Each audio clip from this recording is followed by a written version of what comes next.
Sure. Did you want to say the point that you were trying to make? Okay, so I was talking to my dad before. He wanted me to. I think I've got this perspective because I spent 2 years working with the Muslim Public Affairs Council, and so I have an interesting perspective where I worked with activists and I grew up with scholars, and I've kind of seen scholars have a very keen idea of the changes that should happen, but unable to make those changes. And activists are kind of very widespread. So what I'm trying, my vision for my own personal jihad in the Usuli Institute is to marry scholars and activists together, so that activists come to scholars, they get an intimate idea of a certain issue, like with the Muslim ban. This happened kind of when Salam al-Marayati asked the question about the Muslim ban, and the answer was, well, we need to, it's not just effective to start our own little effort to lobby. We actually need to raise money, hire these groups that professionally lobby, and then, and that will actually affect change. But one of the main reasons why I see Muslims kind of stuck in this rut of constantly wondering, what do we do, how do we actually start, what's the changes that we make, is because we're not working together. We need activists that are doing activist role and scholars that are doing, it's not for someone like my dad to actually organize efforts to raise money for manuscripts. But once we start to have activists and scholars communicating in a way, then it's like the scholars are setting the direction for which way we can go, and then the activists are actually executing those directions. And this is something that you see if you look at the Islamophobia network. They did this very effectively. It's something that, like, when you look at it, and you look at the Islamophobia network and how they're organized. They have activists that do the activist role. They have scholars that do the scholar role, and they work like a well-oiled machine. And we need to mimic that kind of effectiveness in what we do. But right now, you have Muslim activists that are also trying to produce Islamic thought. Then I think that's the main criticism of it, and of why it really doesn't work. So does that pretty much cover what I? Yeah. Good. Okay. And in all cases, anchor yourself in the Quran. Because we're doing tafsir, and inshallah we'll continue doing tafsir until Allah wills otherwise. It is important. A lot of the tafsir is cumulative, and it's extremely helpful if you don't miss, if the audience or the mutalaqi, the people who are receiving this knowledge do not change, because a lot of it will build on each other, and so regularity is quite important. So Surah al Rahman, we've talked about the beginning of the surah, and I'll tell you, Surah al Rahman is one of these surah that is foundational and like a part of the backbone, and one that you, as we will see inshallah in a short while, that you can continue reading and anchoring yourself in it, and the more you invest of your soul and spirit in it, the more it will yield, the more it will open up its secrets. In a certain discourse in Islam, we talk about tajalli, or the self-disclosures of the divine, and التجليات of Surah al Rahman, the self-disclosures, of Surah al Rahman are enormous and limitless. So we talked about last time that the beginning, the first tajalli, the first self-disclosure, Ar-Rahman, the all-merciful, the all-compassionate, anchored in the identity or the self-description of your God as Ar-Rahman. And what are the indicators? What are the dala'il of Ar-Rahman? What are the telling manifestations of this Rahman, this all-merciful, this all-compassionate? And it is critical that the first thing that Allah reminds you of is that Allah allama Quran, gave you the Quran. In that, by of itself, should be acts as an alert that your own, the entire relationship of Rahman to the created is mediated through the Quran and the critical and central role of the Quran.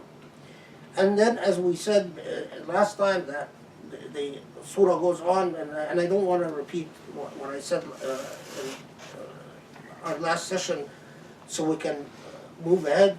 Ar-Rahman allama Quran, taught the Quran, khalq al-insan, created human beings, and then allama al-bayan, and we talked about bayan being the intellect, and the ability to discern, and the uniqueness of that aspect of creation, and that the power of discernment as a venue towards Ar-Rahman, towards the God, the Creator, the merciful, the compassionate.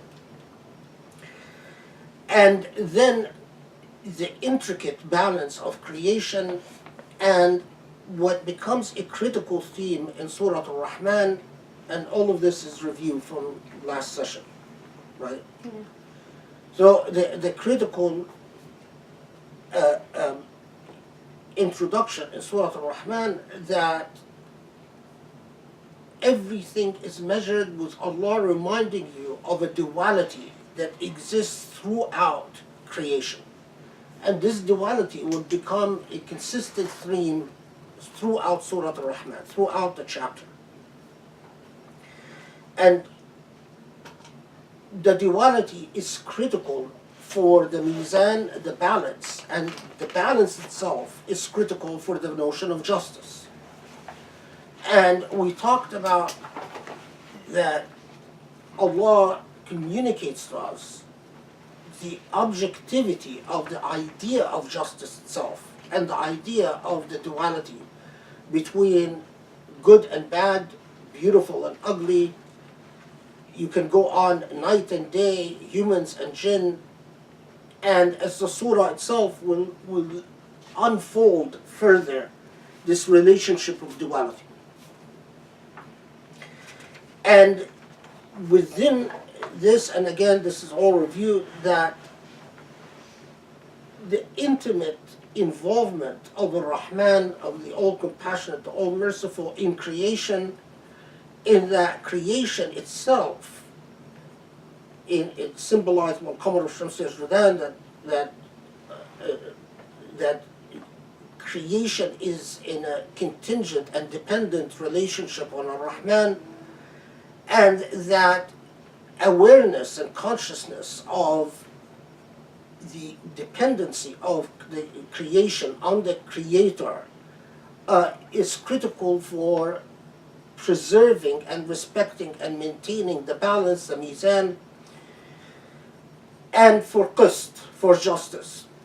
And that corrupting the mizan, and we gave the example last time of how even the corruption of nature itself is a form of offending against the mizan. Whenever you forget the balance between the duality of existence, that's a corruption of the mizan. And this, when Allah told us, وَأَقِيمُوا الْوَزْنَ بِالْقِسْطِ وَلَا تُخْسِرُوا الْمِيزَانَ, that preserve the mizan and do not corrupt it, And this introduces then the idea of Allah reminding you of the first part of the surah of creation itself, of the blessings of life that Allah has decreed to you. Okay.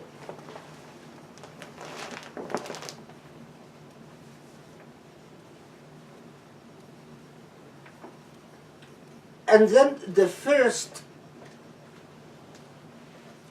refrain that will become repeated again and again in the surah, فَبِأَيِّ آلَاءِ رَبِّكُمَا تُكَذِّبَانِ. Now, this is the surah is structurally is divided into that refrain, بأي آلاء ربكما تكذبان, in a what I'll call is a surface translation. I forgot the way they put it. So which of your Lord's boons do you deny? Do you two deny, or do you deny? Now, ala, they translated it as boon, but ala in language is ni'am, blessings, and it also, ala could mean a qudra, or the ability, the power.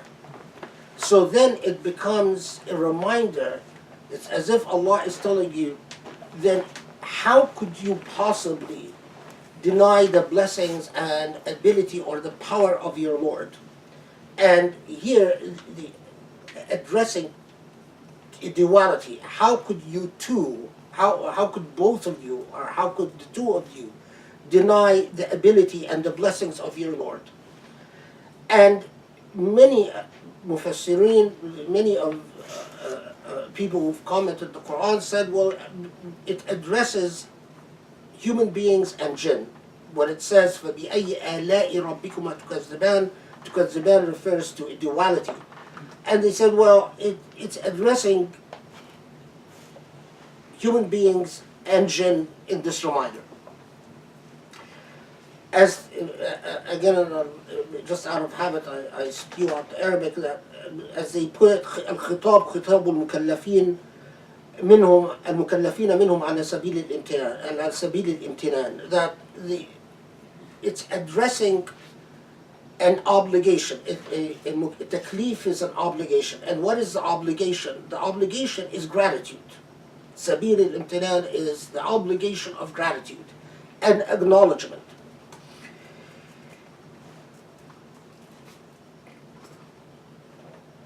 Now, as we go on,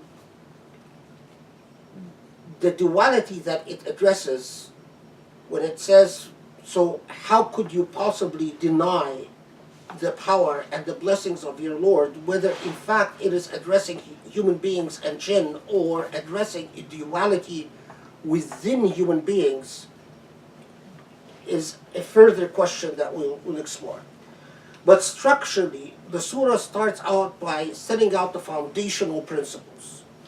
The Rahman, the khalq, the creation, the reality and truth of a balance to existence, and that this acknowledgement and awareness of this balance is critical for all goodness. And the corruption of the balance is an integral element in all badness.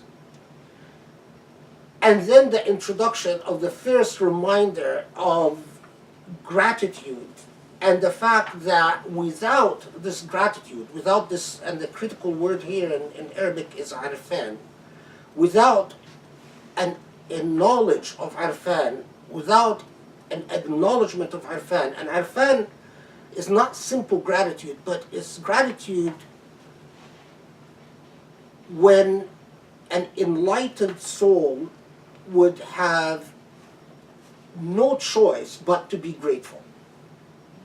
So arfan is a multi-layered word, and it's very critical in Islamic theology, because it is not just being grateful in the sense of saying thank you, but it is being grateful in the sense of realizing the truth of your state. So it's a much deeper level of gratitude. It's as if acknowledging the truth of reality. It's some have put it that it is as if being in behind a veil, and Irfan is lifting the veil so that you see the truth of things. And when you see the truth of things, you see that you are entirely dependent on Ar-Rahman, and entirely dependent in your knowledge of goodness and in your knowledge of morality and knowledge of ethics on maintaining the balance which has been created by the Rahman. And that the minute you allow your soul to disengage from the Rahman, to dwell without the Rahman, to venture out without the Rahman, then you are at extreme risk of being lost. And so, and structurally then, that refrain, it's for 8 times it's repeated in the surah, reminding us of creation, or in connection with your acknowledgement. So what of your Lord's power, what of your Lord's blessings can you possibly deny? 8 times it's mentioned in connection with creation. 7 times after that it will be mentioned in connection with the punishment or the consequences of failing to uphold Irfan, failing to uphold this awareness of your gratitude towards and your dependency and your reliance on the Rahman. So 7 times it's going to be mentioned in relation with the consequences, the fall, if you will. So 8, 7, and then another 8 times it will be mentioned in connection with the rewards that come from, in fact, upholding that relationship of Irfan. So 8 in relation with creation, 7 in relations with the bad consequences of failing to acknowledge the relationship, and 8 times with the reward, and then another 8 times it will be mentioned in connection with another level of reward. And this will become important as we approach the end of the surah, because structurally it's as if the surah starts out by introducing the magnanimous, nearly incomprehensible concept of the Rahman, something that is beyond the ability of any one human being to fully absorb. And then we'll introduce an equally challenging concept to our intellect, and that's the balance that's necessary for justice. It's a challenge. Then it will remind you in 8 powerful times what you've been given in the world, the created world, and then it will move on to the world from alam al-shahada, the world of the physical world, to alam al-ghayb, the non-physical world, the world that comes in the hereafter, and the world that we cannot see and but we believe in. And so there will be 7 times in which it will remind you of the consequences, the negative consequences of the failure of that relationship, and 16 times, 8 plus 8, reminding you of the positive consequences. But when it reminds you of the positive consequences, it will differentiate between 2 levels of awareness. And again, the duality. So there is a duality between the failure and the success, and there is another duality between success in itself and the level of building your relationship with Ar-Rahman. Inshallah we'll get there. So,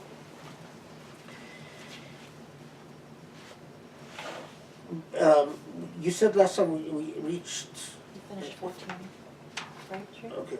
So we talked about, so last time we did reach خلق الإنسان من صلصال كالفخار وخلق الجن من مارج من نار. So again, this duality that the Surah al Rahman talks about, that the human beings and what they've been created from, and Jan and what they've been created from. One of the interesting points about Jan, by the way, is that I probably noted it. Yeah, some of the early commentators said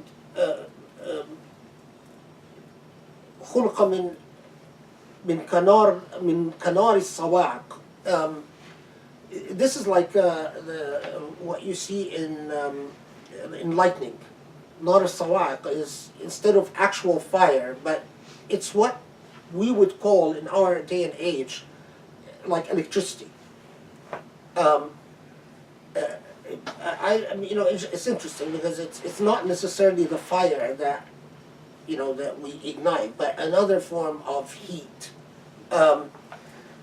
which and some of the interesting again, and I mean, this is again, it's an example of building upon the knowledge of your predecessors, your earlier generations, because some of our earlier generations said there's a duality in creation in that between those creation that casts a shadow that is made of matter enough to actually block energy and sunlight or whatever other form of light and cast a shadow, and those that don't cast a shadow.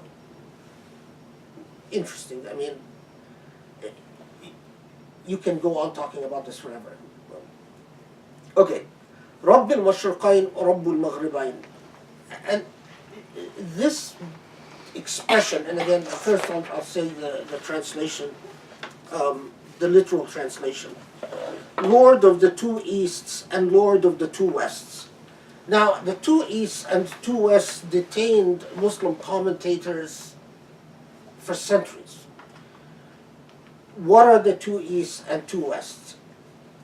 And some argued that what it refers to is the winter and summer solstice. How do you pronounce this word? Solstice. That it reminds you of the reality in creation, the wonder of the summer and the winter solstice. Among the opinions that I've encountered in reading Tafsir that I like because it goes on for pages and pages and pages on just this verse, the two easts and two wests, are those who noted that مشرقين والمغربين does not necessarily refer to the east and west, but refers, shuruq is in Arabic usage, especially before the revelation of the Quran, could refer to any emergence of life. And ghurub could refer to any demise of life or end of life. And they noted that al-mashriqayn wal-maghribayn, or they argued, refers to creation from Adam to Wilada, and I'll translate this in a second, and from Maut to Ba'ath. So Adam from to Wilada is nothingness, from being nothing, to Ishraq al-Hayat, to the flowering of life and your birth. And then from your birth, which is a form of shuruq, to what is the next step that comes is ghurub al-maut, the demise, your death, which is a form of ghurub. And then what comes after the ghurub of al-maut? The ishraq, again, the flowering of your, what is it about? Presence, existence. Resurrection. Your resurrection. So the first ghurub is Adam, nothingness. then the shuruq of life, your birth, and then the ghurub of death, and then the shuruq of resurrection. You can read many tafsirs that will either affirm this and elaborate on it at length, or disagree with this and insist that no, it's talking about the summer and winter solstice, the two wests of this, the way that the sun rises in two parts of the earth at the same time, or I'm sorry, the way the earth has one side the sun and one side the moon, and then alternates, and it's just that's what the Mashriqain wal Maghribain is referred to, while others will insist that al-Mashriqain wal Maghribain refers to reminding you of the cycle of life itself. Now, the Quran, I intentionally, it is no accident that Allah, whenever you find the Quran being able to sustain levels of meaning, it is quite intentionally like that, because at-tajalliyat, the self-disclosures of the divine, are individual to each believer in a unique and singular way. That doesn't mean that you are interpreting the Quran in a complete idiosyncrasy, but Allah talks to us as individuals capable of understanding revelation in an individual and unique way, in the same way that our DNA is unique and our fingerprints are unique, our psyches are unique. And so one person will read Rabb al-Mashriqain or Rabb al-Maghribain and pass over it unaffected. Another person will read Rabb al-Mashriqain and Rabb al-Maghribain and it will make them tremble, and will pause at this singular verse, and it will occupy them as it did with so many of Ahlul Tafsir, Mufassirun, and will write 30, 50 pages just on Rabb al-Mashriqain, Rabb al-Maghribain. And those who have studied the wisdom of the Quran will tell you that it is intentionally like that. And that's why it is an eternal book, because a book that yields everything it has immediately, it cannot be a lasting book. Okay, so I personally, I've lived with the idea,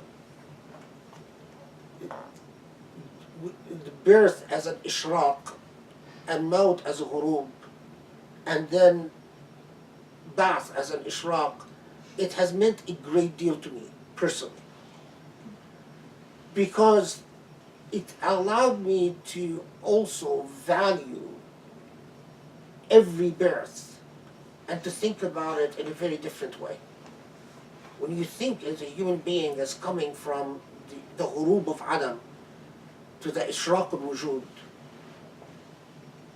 and then to think that the ghurub of our death is going to be followed with the ishraq of our ba'ath, and then to think, well, you know, if I'm going to have the second ishraq of my resurrection, I better be in a very good state. Because if I'm resurrected and I'm in a miserable state, that's a scary idea. And in fact, the rest of the surah confirms that if you're smart, you'll think about what state you'll be in when you're resurrected. Okay. فَبِأَيِّ آلَاءِ رَبِّكُمَا تُكَذِّبَانِ. Again, the refrain, and as we said last time, the refrain becomes quicker, as if the surah itself, its pace becomes faster in reminding you of your relationship to the divine. And the more it talks about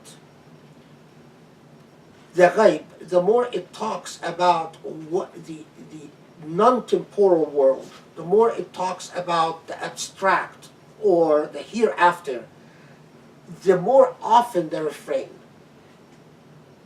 Because think about it. You don't need the reminder in the physical world as much as you need it when it comes to the world that you have not seen and have not experienced. And so the pace of the refrain itself, فَبِأَيِّ آلَاءِ رَبِّكُمَا, a lot of people say, well, why does it repeat itself? فَبِأَيِّ آلَاءِ رَبِّكُمَا تُكَذِّبَانِ. So how can you deny the power and the blessings of your Lord? Why does it become more frequent as we talk about the hereafter, as opposed to when we talk about the here now? The reason is because you haven't seen the hereafter yet. And you need that reminder more often. And we'll get. So after the refrain, مَرَجَ الْبَحْرَيْنِ يَلْتَقِيَانِ. Now again, the surface translation is, so which of your Lord's boons do you deny? Lord of the two easts and Lord of the two wests, so which of your Lord's boons do you deny? He mixed the two seas such that they meet one another. فَمَرَجَ الْبَحْرَيْنِ يَلْتَقِيَانِ. This is as good a translation as any. مَرَجَ الْبَحْرَيْنِ, marj is to mix. And Bahrain could mean the two seas. Now what two seas? Many commentators said the two seas that meet are the seas of salty water and fresh water. And بينهما برزخ لا يبغيان, the fact that the salty water and fresh water meet and yet will not mix. And in fact, Muslim scientists wrote a great deal about why is it that fresh water and salt water will mix, and marveled at what is the type of barrier. Now, of course, in modern science, we know much more about the type of barrier that prevents salt water from mixing with fresh water. And it is miraculous. I mean, when you study it, it's like a lot of things that involves our own body and the way our body works. And that by the way, that theme of a barzakh, a separator that keeps things separate, that keeps matter and keeps reality the way it is, quite artificially. It's like the God particle. But for the God particle, all matter would melt into each other, right? I mean, the reason we maintain a physical integrity, the reason I don't melt with this chair, and this chair doesn't melt with the floor, and the floor doesn't melt with the walls, and in a just big mess, is because of the God particle, as modern science tells us. Now, modern science doesn't know what the God particle is exactly. It's a mathematical and scientific puzzle. But we know that it exists, and but for it, everything would mix. So, in modern science, we could say the barzakh could be the God particle, the barzakh could be the gravitational powers that separate the salty from the fresh water. But I will introduce you to another class of Quranic commentators who said, yes, the Bahrain could be for certain readers of the Quran, the fresh and salty water, and the fact that they separate by a barzakh and they don't mix, and that reminds you of God's power and God's miraculous existence. But they said there's another sense to bahr in Arabic and linguistic usage. Bahr is often, the word bahr is often a kinaya for a type of existence. So when you say Bahrain يلتقيان بينهما برزخ لا يبغيان, that the word bahr itself was often used in Arabic poetry as a kinaya for a kind of existence. And we have a duality in existence. There is wujud, and the opposite of wujud is adam. There is the material existence, and what among the things I love to read about is dark matter, right? Why? Because 5% is the actual matter that we live in and that we experience. 95% is dark matter. Now, dark matter is not actually dark. There's nothing dark about dark matter. The reason we call it dark matter is because its effect on gravity is so weak that we can't measure it and we can't see it and we can't keep track of it. So we call it dark, just because we don't know what it is, but it's 95% of existence. Now, it's fascinating. I wonder if our scholars in the past had access to our modern knowledge, what they would have said. But they intuitively realized, and some mathematically, because there's some wonderful mathematics that is produced in commenting about this verse, between the duality of the material world and whatever is opposite the material world. And that what separates the two is as thin as a mathematical dimension.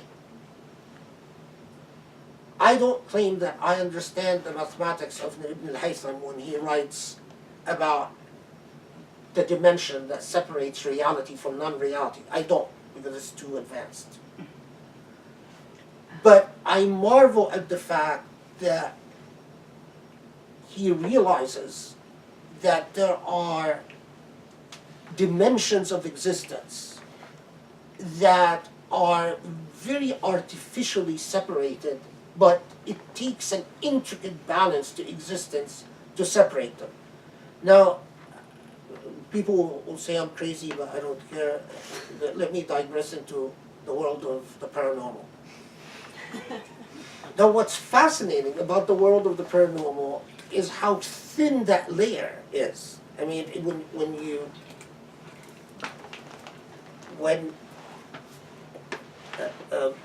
I forgot the name of, there's this instrument that, I by the way, I read about this stuff, but I don't practice it.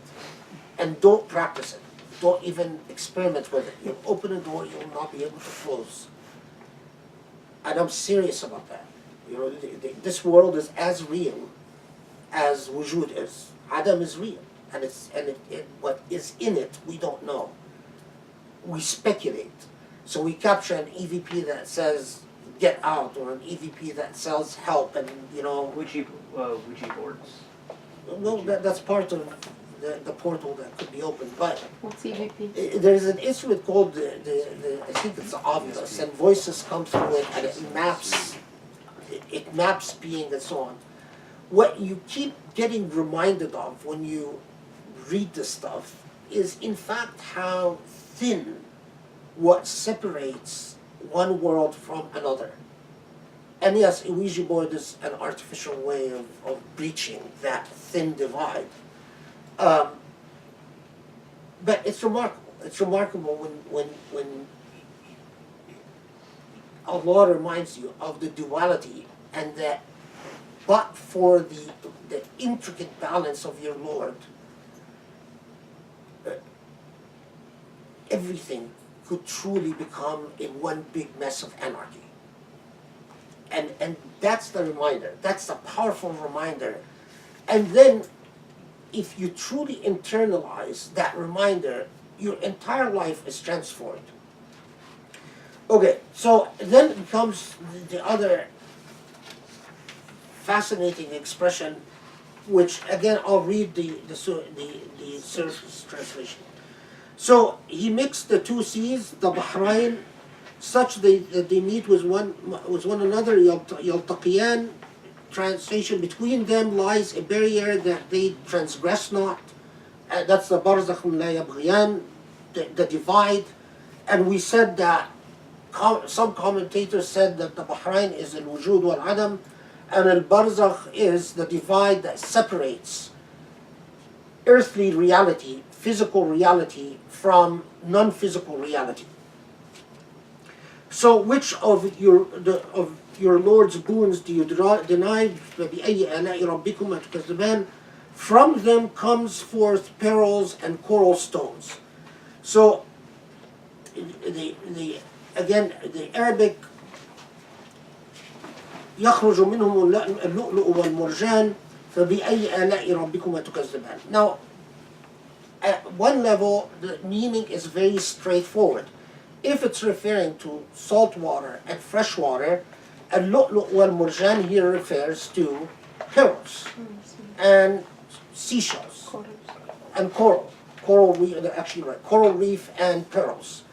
That it's a reminder of the marvelous creation of your Lord, that from water comes something as marvelous as pearls and corals. And again, that is its meaning. Now, as with the Quran, there were always commentators that tell you the product of what they understand through living with these verses. And among them that I want to share with you is a class of commentators who said al-lu'lu' wal-murjan could refer to pearls and corals. But that's only if the bahr that it's referring to is salt water and fresh water. But if the bahr refers to life within the wujud and adam, and the separation between material life and non-material life, in which jinn and other beings dwell, only Allah knows what they are, that the lu'lu' and the murjan here, the lu'lu' is لآلئ المعارف والحقائق. Now I'll translate this in a second. والمرجان مرجان الشهود والإيقان. This is fascinating language, and I'll struggle to translate it. لآلئ is the perils of knowing the haqa'iq, knowing what the truth is. That is the gift, the true gift, the true perils. We refer to the perils of knowledge in our common usage. And in Arabic usage, لآلئ, we're often, which is the word for the actual physical perils that you wear, but لآلئ could also refer to the peril. لآلئ al-ma'arif is a common expression that was used pre-Quran to the perils of knowledge, what the gift of knowledge is. And, That's about wisdom? like perils of wisdom, Oh. yeah. Oh. Where the expression comes from. Yes. Interesting. لآلئ معرفة الحقائق, within the sea of existence, the true perils gifted by Allah are the perils of knowledge. This, by the way, if you want to read someone who's written a great deal about just اللؤلؤ والمرجان, read him in Arabic. He goes on and he talks about this forever. والمرجان, again, using the way that marjan was used in common Arabic linguistic usage before Quranic revelation. Marjan was often used in Arabic poetry as this level of certitude that comes from experience, not necessarily physical experience, but the experience, spiritual experience that comes from an intimate relationship with the Rahman. So, if Allah blesses you, you develop a relationship with the Rahman in which the Rahman will gift you. We believe, because of the justice of Allah, in direct proportion to how much you invest in your relationship with the Rahman. So it's not whimsical, but it's in direct proportion to what you invest in the relationship, where Allah will gift you with perils of wisdom, and thank you for bringing up that expression, with perils of wisdom true wisdom, true certitude, where you have a value system that is not easily shaken and that is not anchored in your own whimsies and whimsical desires, but is anchored in a system of virtue that is primordial to humanity, as many of the commentators put it. That the pearls of wisdom is the knowledge of virtues that sustain a just existence. And as Marjan al-Shuhud, as it used to be called, al-Shuhud wal-Iqan, is that your experience would lead to a level of certitude where you are not shaken back and forth, where one day you are happy and another day you are depressed, one day you are up, another day you're down, because you're constantly being batted back and forth by the whimsies of your subjective consciousness, but you become anchored in a divine, compassionate Lord, where you are constantly imbued with this sense of balance. Now, those who have traversed that path and experienced it will easily testify to its remarkable stabilizing power. I like the way you put it. You put it at the beginning. We never, by the way, coordinate what we're going to talk about. We even never talk about what we're going to talk about, because I don't like to tell anyone what I'm going to talk about before I talk about it. And I don't like to ask Grace what she's going to talk about, because I want to hear it for the first time when she delivers it. So much better. It's like getting the first performance. I want it pristine.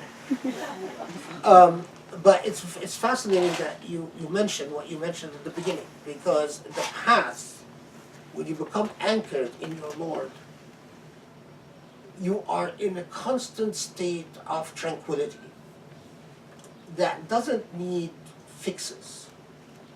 It doesn't need an external fix. It doesn't need an upper or downer. It's like a state of mizan. It's a state of balance. Now, immediately, because I can sense the anxious souls, if you don't have it, it's normal for especially the way we are raised. Because the way we are raised as human beings, it put us at a great disadvantage. Whatever is imbued in us by fitrah, through intuition, what Allah has given us, our ability to recognize fitrat al-irfan, and our ability to recognize our unique relationship with our Lord through our intuition, by the time we reach our teenage years, it's been corrupted with a very heavy dosage of materialism and all types of distractions. I mean, so much of our modern age, it's teaching you how to be distracted.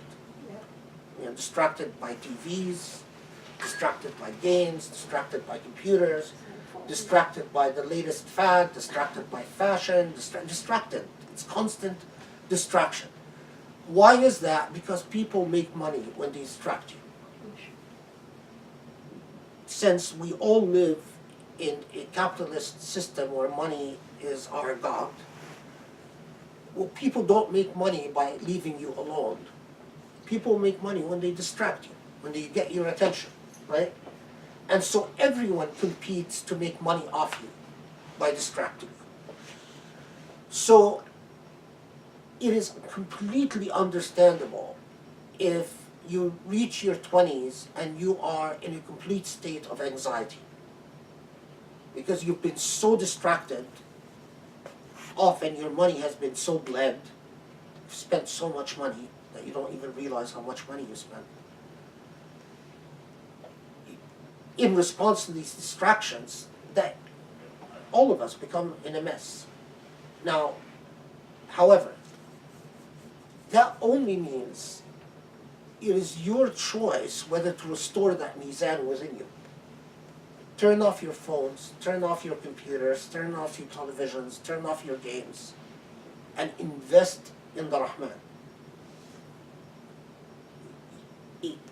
It's as everything, when you start fasting, right, when you first fast, the hardest time is when you begin fasting, the first days are hell. When you start playing sports, right, if I work out, it's agony when you first begin. That's the way we're made. So the same with your relationship with the Rahman. When you first start, immediately you feel like this is not going to work. I can't. I don't know how to sit there and think about God for hours without computer or whatever other distractions that help me along. But if you maintain the course, the tajalli will come, the disclosures of the divine will come. And when they come, the repose and the tranquility you feel is like nothing else. And then the awareness, then go back to Surah al Rahman and reread it. Reread it before, reread it during, and reread it after. The music of the words will strike you very differently. It's as if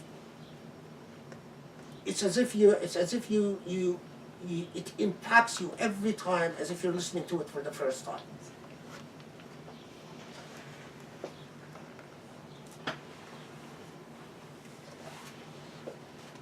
Okay.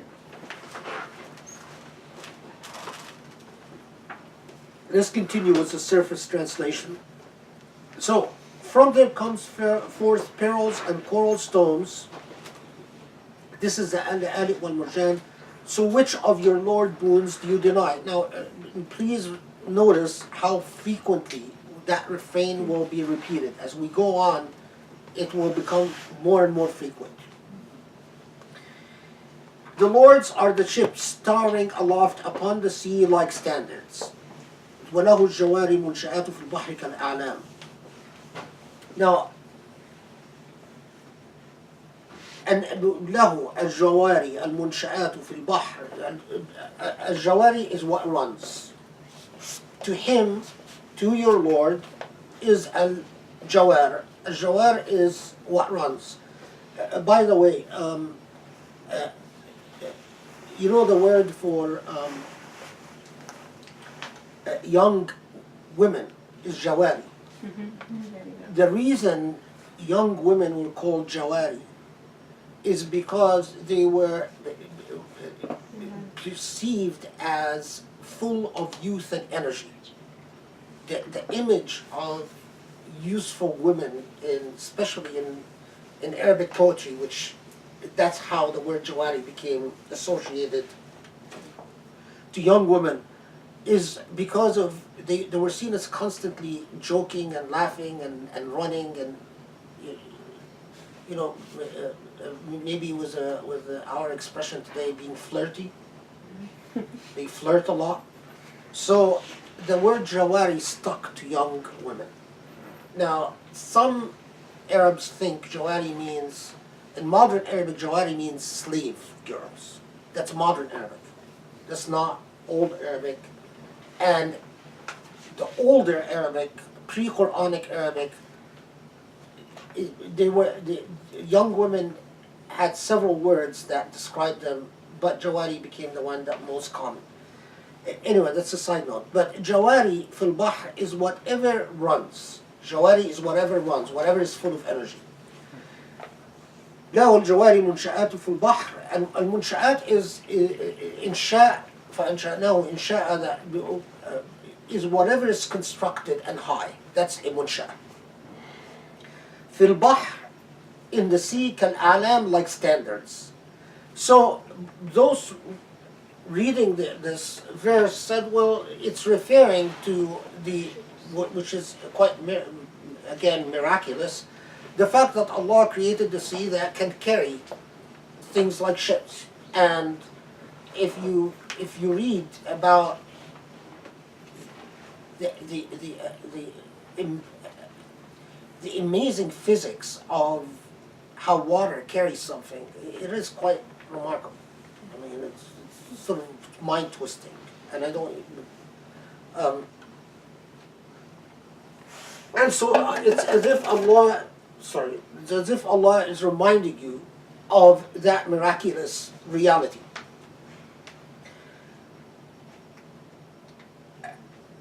Now, another class of commentators, and again, when I say class, it doesn't mean they disagreed with the first, but it means they added to the first. They said, yes, it could mean that, but further.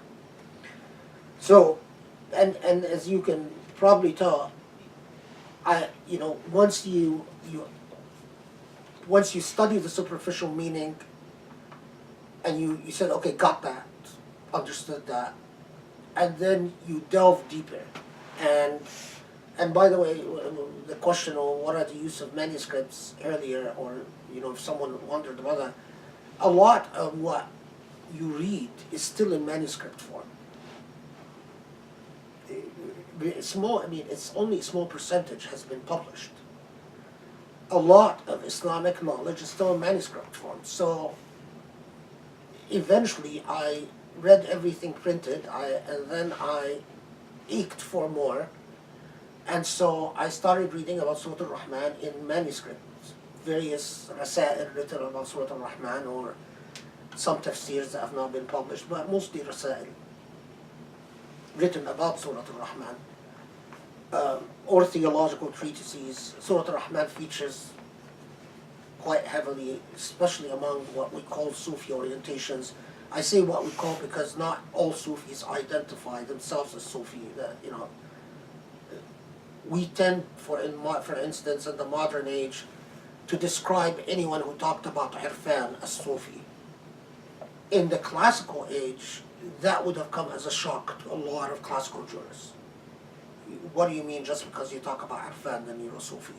The reason we do that in the modern age is because Salafi Wahhabi Islam doesn't talk about Irfan and associates any talk about Irfan as Sufi, but that's not necessarily true. Anyway, so Al-Jawari. So the commentators, that second class of commentators, said, well, Jawari is, as we know, is whatever runs, and what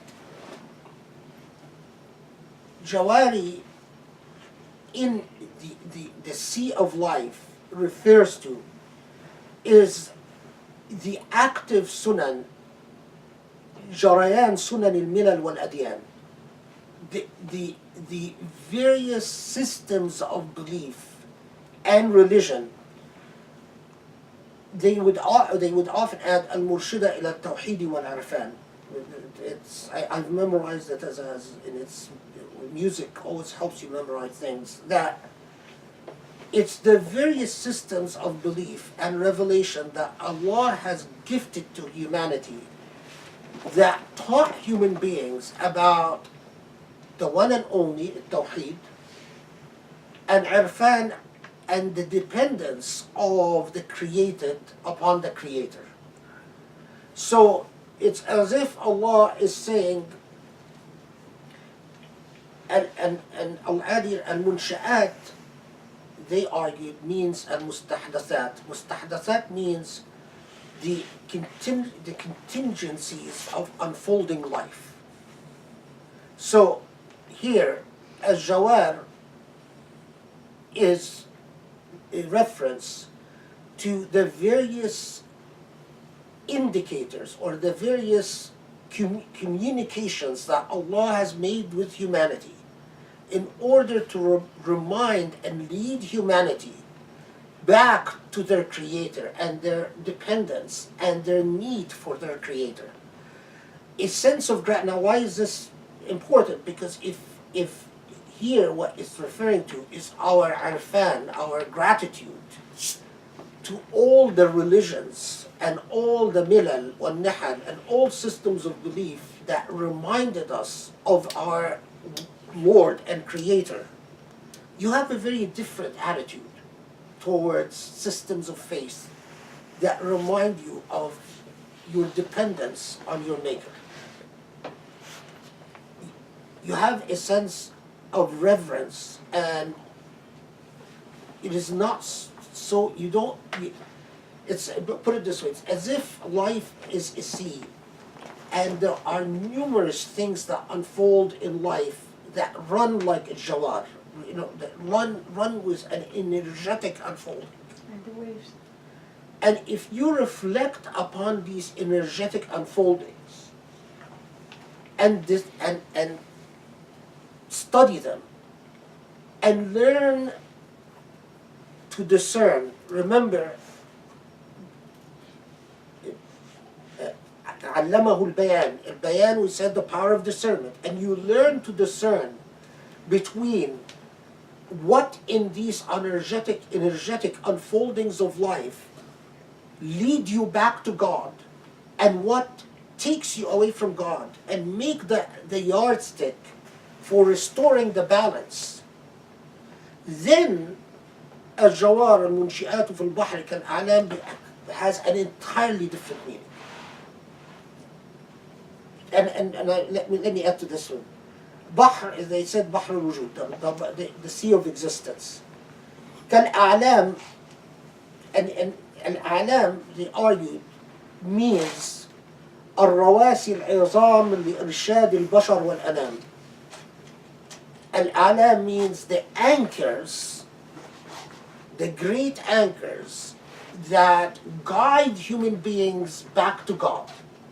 So then, if we accept, and that could be another layer of meaning, it doesn't necessarily mean it's an alternative meaning, but it's a different layer of meaning.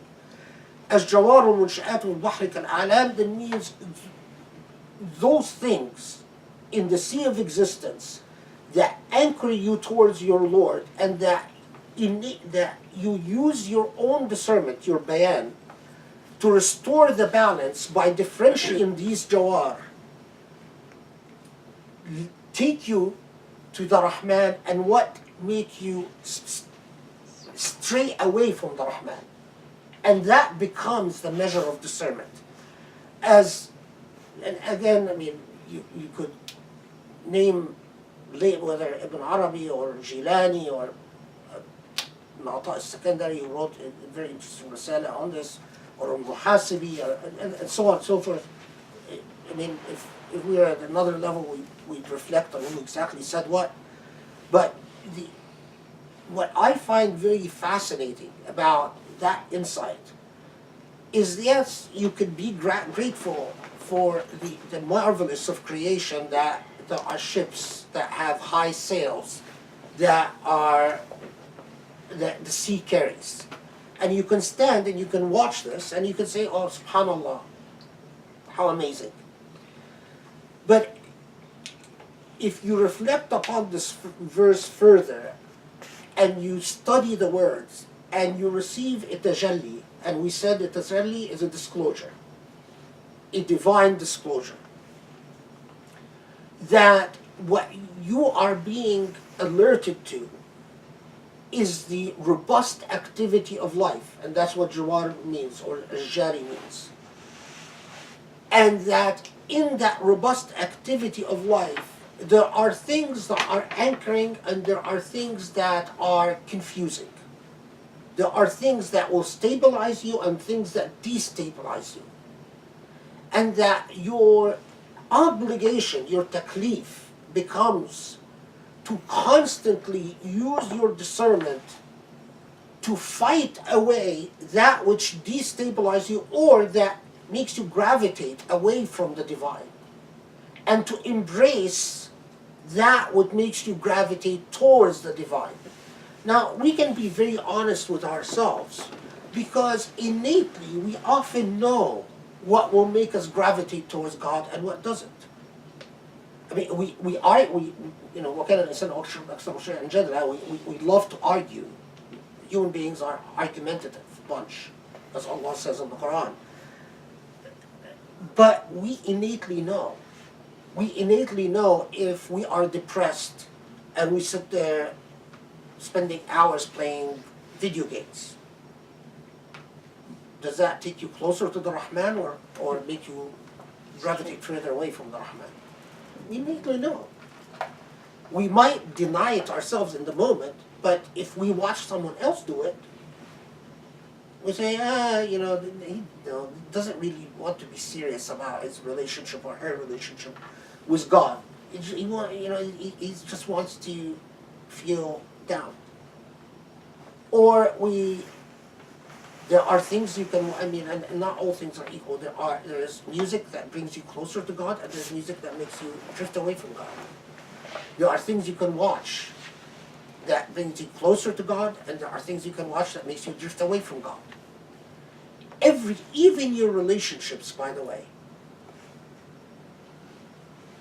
I knew someone years ago who was a student,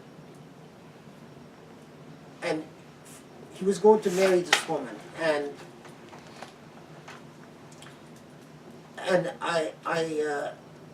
they told him he was going back and forth about whether to marry her, and whatever crush he had on her, I'm not sure what the deal was, but his fellow students went to him and said, "Did you ask Ustaz about marrying her?" And he said, "No, I didn't, because I know what he's going to say." He knew that I was going to tell him not to marry her, because she was a very mundane, materialistic human being, and I knew that her spiritual effect on him will be devastating. But he never asked me, and he did marry her.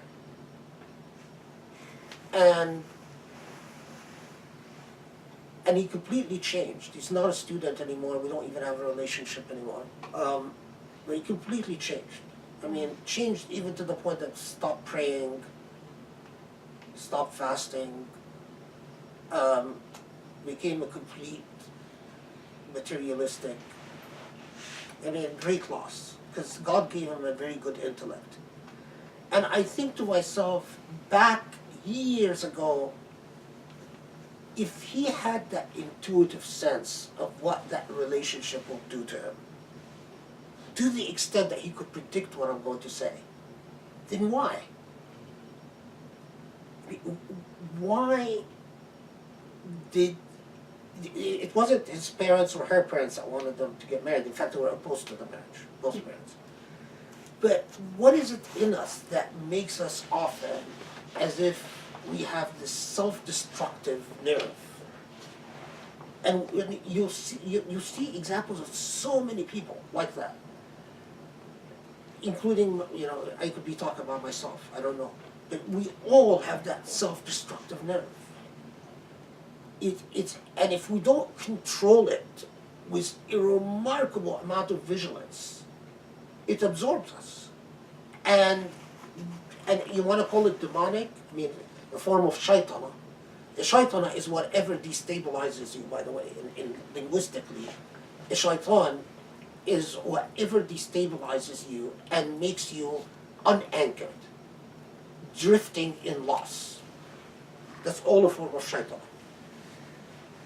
That's why when the kid is being naughty, we call the kid the shaitan. We don't mean that the kid is demonically possessed, as some idiot Orientalist said that Muslims believe that their children are demonically possessed all the time, because I was in Egypt and I heard them say that their child is a shaitan. It's actually in a book.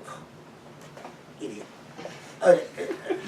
Shaitan, because the kid is making a lot of noise and disturbing tranquility, so the metaphor is that they're being naughty and creating imbalance. But that shaitana is within us in the same way that you have the balance, the duality between wujud and adam, between material existence and then the non-material existence, and the thin layer that separates them, the barzakh, that separates them. There is also a duality between your fitra that leads you to irfan and the opposite of that fitra, a fitra that leads you to kufran, that leads you to loss and kufr, not irfan. And that duality, again, think of the mizan that Allah reminds you of, and then says, فَبِأَيِّ آلَاءِ رَبِّكُمَا تُكَذِّبَانِ. You need Allah to maintain that barzakh. You need Allah to maintain that thin divide between the duality of existence and non-existence, between the here now and the hereafter, between life and death, between justice and injustice. You also need it in order to maintain that balance between the intuition of irfan that makes you cognizant of your dependence on the merciful and the compassionate, and between that same fitra that could lead you to kufran, that leads you to loss, where an anxiety and a state of I'd like to. It's invented word. Disknowledge. There, not no knowledge, not lack of knowledge, but disknowledge. You're a skewed system of knowledge. Then, after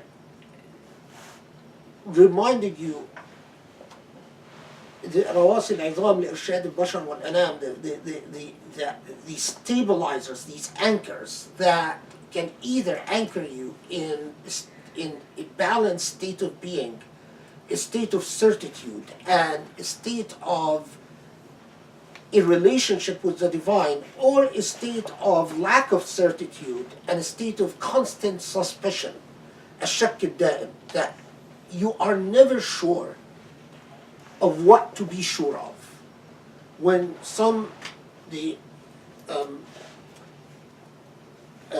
I don't remember if it was in Muhasibi or it comes from Ibn Arabi, who's asked, how do I know if I am drifting away from Iman?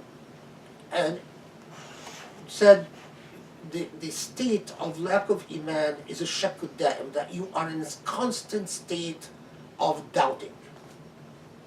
You're doubting and you're not sure of anything. And the minute you become sure of something, the next day you're not sure of it anymore. That means your relationship with the Rahman needs fixing. If you experience that, it's like an illness. It's like being, having a temperature, having a fever. Invest time. The most valuable investment in existence is time. That's why lawyers bill for it, doctors bill for it. That's why it has a monetary value. Time, because it runs out. And once it runs out, you go to the ghurub of Adam, the eclipse of non-existence until resurrection. And a relationship with the Rahman cannot come without the investment of time.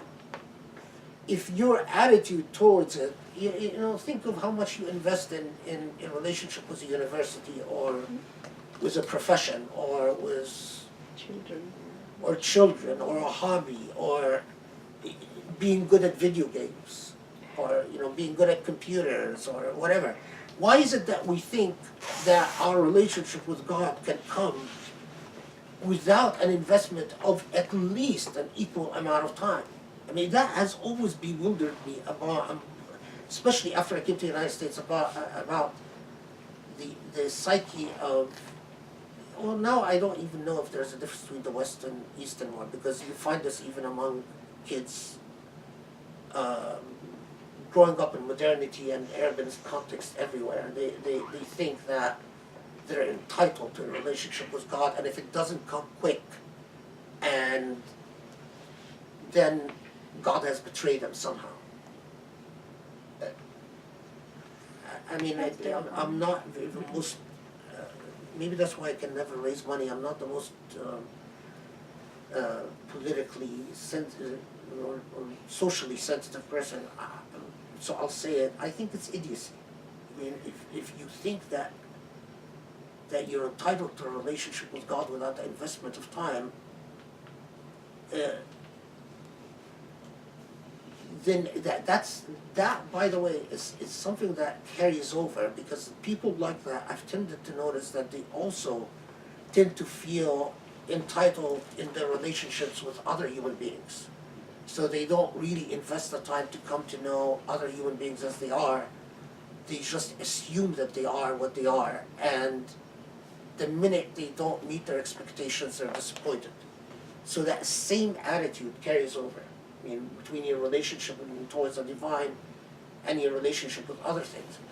That is why, I mean, again, whether you call it Sufi or not Sufi, spiritual training, the first thing they train you to do is patience and humility.